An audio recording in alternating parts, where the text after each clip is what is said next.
So here is an example of the main page, and there's a lot of really good information regarding the regulations, but there's other things there too, like if you need an update on export control reform, there's a tab for that.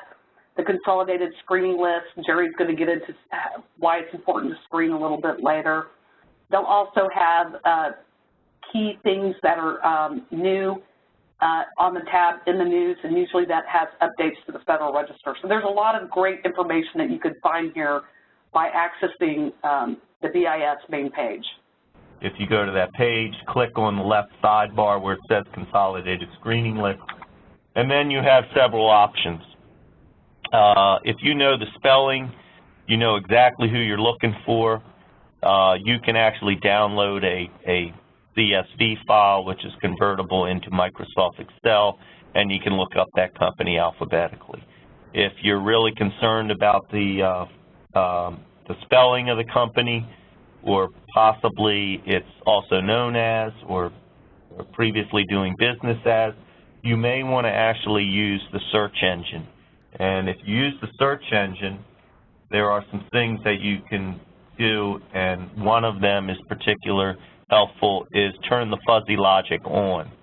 That way the system will actually look for the sound of the word, not necessarily as well as the spelling of the words, and you can use that. The other option you may want to utilize, and you may want to get your IT folks involved in this, is there's an application programming interface, and that allows the actual list itself to be embedded into a software program. So that's that last option, API there, gives all the instructions for setting that up as well. The best part about this consolidated screening list is it is free.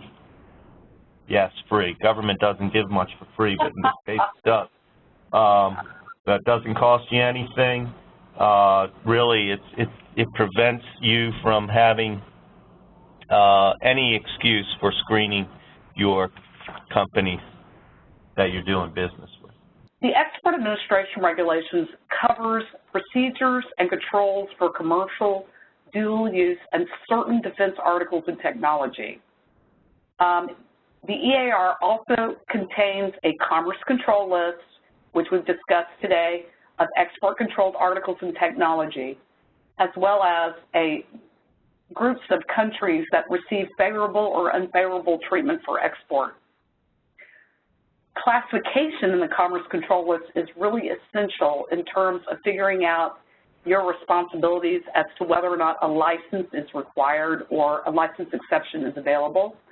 And of course, violations of the Export Administration can be severe, and voluntary self-disclosures are encouraged to mitigate liability and risk.